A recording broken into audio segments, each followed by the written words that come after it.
hukum yang telah diajukan pemohon keberatan namun tidak dibantah, tidak dijawab secara spesifik dan atau tidak ditanggapi secara memadai oleh termohon keberatan. Adapun pokok-pokok replik pemohon keberatan adalah sebagai berikut. Poin A.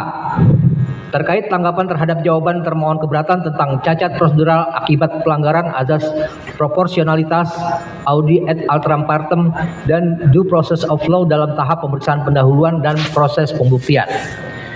Bahwa termohon keberatan dalam jawabannya hanya menyampaikan bahwa majelis komisi memberikan hak yang sama bagi investigator dan para terlapor untuk mengajukan pertanyaan, kecuali apabila pertanyaan tersebut dianggap menekan saksi atau tidak relevan dengan pokok perkara.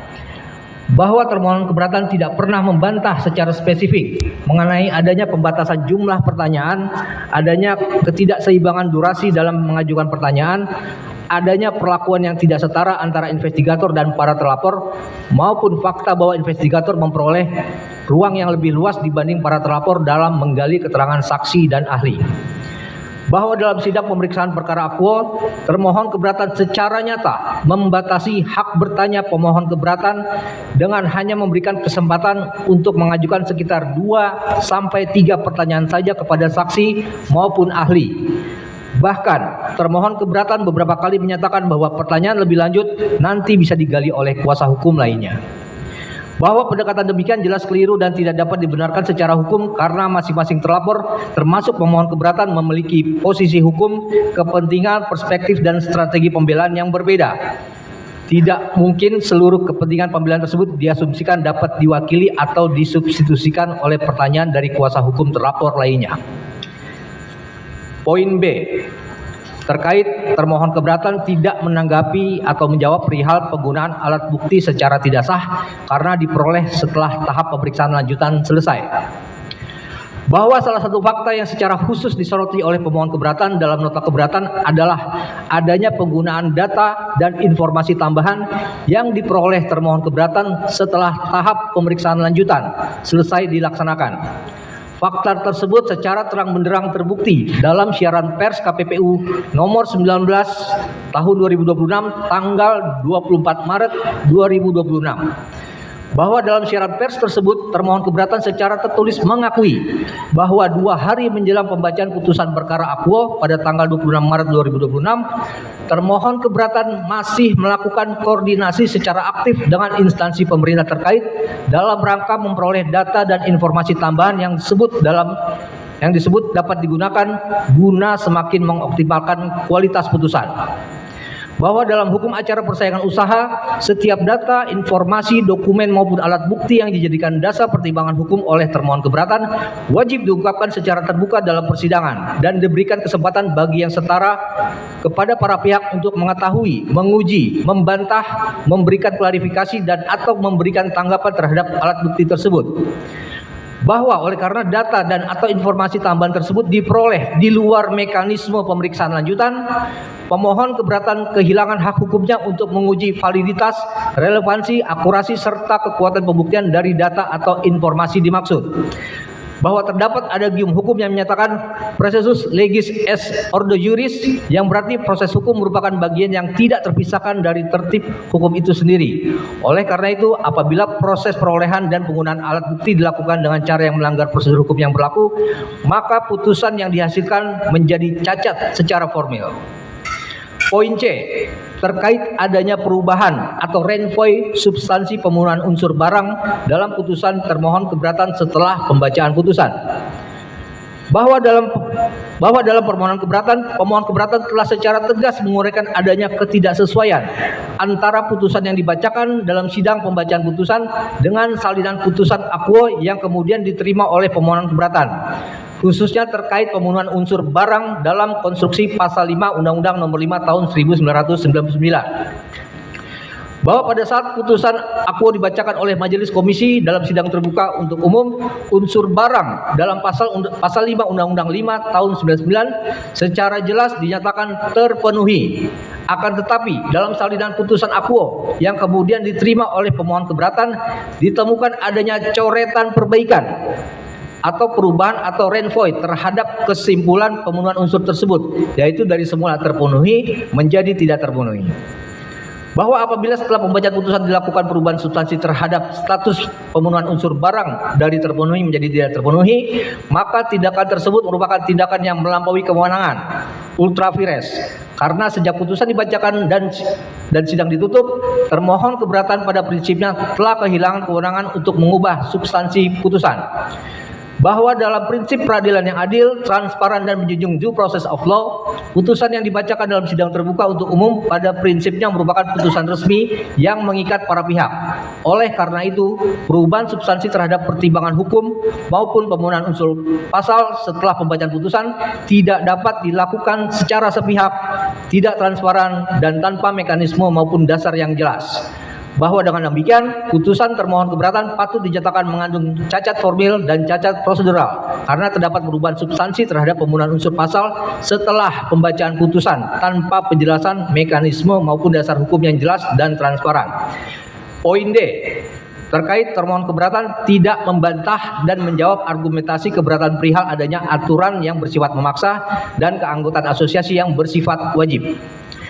Bahwa pemohon keberatan telah secara jelas menguraikan bahwa keanggotaan dalam Asosiasi Fintech Pendanaan Bersama Indonesia atau AFPI secara tegas diwajibkan oleh Otoritas Jasa Keuangan atau OJK berdasarkan ketentuan pasal 48 POJK nomor 77 tahun 2016 tentang layanan pinjam meminjam uang berbasis teknologi informasi serta dipertegas kembali dalam POJK nomor 10 tahun 2022 tentang layanan pendanaan bersama berbasis teknologi informasi. Bahwa dalam permohonan keberatan, pemohon keberatan juga telah membuktikan secara terang dengan disertai alat bukti bahwa pertama, setiap penyelenggara fintech P2P lending wajib menjadi anggota asosiasi yang ditunjuk dan diakui oleh AJK. Dua, setiap anggota AFPI wajib tunduk dan mematuhi pedoman perilaku AFPI. Tiga, kepatuhan terhadap pedoman perilaku AFPI merupakan bagian yang tidak terpisahkan dari kewajiban perizinan dan pengawasan sektor jasa keuangan. Empat, pelanggaran terhadap pedoman perilaku AFPI dapat berimplikasi terhadap keberlangsungan izin usaha penyelenggara fintech P2P lending. Bahwa dengan demikian, termohon keberatan pada hakikatnya telah gagal membantah adanya keterlibatan regulator dan sifat mandatori dalam perkara Akuo. Hal mana justru menjadi dasar utama penerapan pengecualian State Action Doctrine berdasarkan pasal 5 ayat 2 junto pasal 50 huruf A Undang-Undang Nomor 5 Tahun 1999. Poin E. Terkait termohon keberatan tidak membantah dan menjawab argumentasi keberatan perihal adanya fakta bahwa tidak ada hubungan kausalitas antara pengaturan batas atas manfaat ekonomi dalam pedoman perilaku AFPI dengan kebijakan penerapan suku bunga pemohon keberatan. Bahwa salah satu fakta paling krusial dalam perkara Akuo adalah bahwa tidak ada hubungan kausalitas antara pengaturan batas atas manfaat ekonomi dalam pedoman perilaku AFPI dengan kebijakan penerapan suku bunga oleh pemohon keberatan.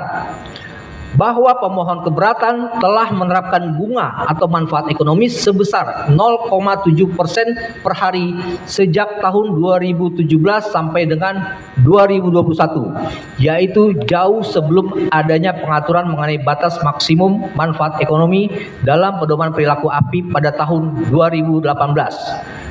Bahwa fakta sebagaimana diuraikan tersebut secara langsung membantah unsur utama dalam konstruksi pasal 5 Undang-Undang 5 tahun 1999, khususnya terkait adanya meeting of minds, tindakan bersama atau concerted action, kesepakatan penetapan harga, serta perubahan perilaku ekonomi akibat adanya koordinasi antar pelaku usaha. Bahwa termohon keberatan dalam jawabannya tidak pernah membantah fakta material tersebut. Poin F. Terkait termohon keberatan tidak membantah dan menjawab argumentasi keberatan perihal ketiadaan mens rea dan faktor plus pada pemohon keberatan. Bahwa salah satu unsur fundamental yang patut dibuktikan dalam dugaan praktik penetapan harga sebagaimana dimaksud dalam pasal 5 Undang-Undang Nomor 5 Tahun 1999 adalah adanya kehendak bersama atau meeting of minds. Bahwa terhadap dalil tersebut, termohon keberatan tidak pernah berhasil membuktikan adanya unsur kesengajaan atau dalam bentuk kehendak bersama atau meeting of mind dari pemohon keberatan. Selain itu, termohon keberatan juga gagal membuktikan adanya apa yang dalam analisis ekonomi persaingan dikenal sebagai plus factors, yaitu indikator tambahan yang diperlukan untuk membedakan antara perilaku pasar yang wajar dengan perilaku kartel. Bahwa dalam hukum persaingan usaha, khususnya untuk membuktikan pelanggaran pasal 5 Undang-Undang Nomor 5 Tahun 1999, diperlukan adanya pembuktian yang nyata dan terukur berdasarkan data-data dan analisis ekonomi yang memadai, valid dan dapat dipertanggungjawabkan. Salah satunya diperlukan bukti adanya plus factor. Bahwa di dalam perkara akuo unsur plus factor tersebut tidak terpenuhi dengan fakta tidak terbukti adanya komunikasi terlarang, tidak terbukti adanya koordinasi antara pemohon keberatan dengan para pemohon keberatan lainnya. Bahwa dengan tidak ditemukannya bukti komunikasi langsung, kesepakatan tertulis atau perjanjian antara pemohon keberatan dengan para terlapor lainnya dalam perkara akuo untuk menetapkan harga secara kolektif dengan tujuan menghambat persaingan, maka unsur adanya perjanjian dalam perkara akuo tidak terpenuhi dan tidak terbukti secara sah dan meyakinkan. Poin G, terkait termohon keberatan tidak membantah, tidak menjawab, dan tidak menanggapi dalil tidak adanya data dan analisis ekonomi yang dipergunakan untuk membuktikan unsur harga pasar dalam putusan perkara akuo. Bahwa dalam permohonan keberatan, pemohon keberatan telah secara jelas menguraikan bahwa putusan termohon keberatan dibangun tanpa didasarkan pada analisis ekonomi yang memadai, objektif, dan berbasis data ekonomi yang dapat diverifikasi secara transparan. Bahwa dalam uraian pemenuhan unsur harga pasar dalam bagian 9-4 halaman 8.870 sampai dengan 8.872 putusan pemohon keberatan, termohon keberatan menyatakan unsur harga pasar dalam pasal 5 Undang-Undang 5 Tahun 1999 telah terpenuhi dengan merujuk pada definisi pasal 1 Peraturan KPPU Nomor 4 Tahun 2011, yaitu biaya yang harus dibayar dalam suatu transaksi berdasarkan kesepakatan para pihak di pasar bersangkutan. Selanjutnya, termohon keberatan mendasarkan kesimpulan tersebut pada fakta bahwa terdapat pengaturan batas maksimum suku bunga dalam pedoman perilaku AFPI yang dianggap sebagai harga dalam transaksi pinjaman daring. Namun demikian, pertimbangan termohon keberatan tersebut mengandung kelemahan mendasar baik dari sisi konseptual, hukum persaingan usaha maupun analisis ekonomi, yaitu kekeliruan dalam mengidentifikasi harga pasar dan termohon keberatan tidak melakukan analisis empiris terhadap harga aktual yang berlaku di pasar. Bahwa termohon keberatan dalam jawabannya sama sekali tidak membantah, tidak menjawab, dan tidak menanggapi dalil keberatan pemohon keberatan mengenai tidak adanya data dan analisis ekonomi tersebut. Bahwa kegagalan termohon keberatan untuk menjawab dan menanggapi dalil absennya data ekonomi tersebut menunjukkan bahwa termohon keberatan pada dasarnya tidak memiliki dasar pembuktian ekonomi yang memadai untuk mendukung putusan termohon keberatan. Ketiadaan data dan analisis ekonomi dalam perkara akuo menyebabkan kesimpulan termohon keberatan menjadi spekulatif, asumtif, dan tidak memenuhi standar pembuktian yang memadai. Bahwa berdasarkan seluruh uraian tersebut sudah sepatutnya dan beralasan hukum apabila majelis hakim yang mulia memutuskan: 1. Menerima dan mengabulkan permohonan keberatan pemohon keberatan untuk seluruhnya. 2. Membatalkan putusan termohon keberatan sepanjang menyangkut pemohon keberatan. 3. Menyatakan pemohon keberatan tidak terbukti melanggar pasal 5 Undang-Undang Nomor 5 Tahun 1999 sebagaimana didalilkan termohon keberatan. 4. Menyatakan seluruh tindakan pemohon keberatan dalam perkara akuo merupakan bagian dari pelaksanaan kewajiban kepatuhan dalam kerangka pengaturan dan pengawasan sektor jasa keuangan. Demikian replik ini kami sampaikan. Terima kasih. Hormat kami, kuasa hukum pemohon. Oke. Terima kasih Yang Mulia. Baik, terima kasih atas replik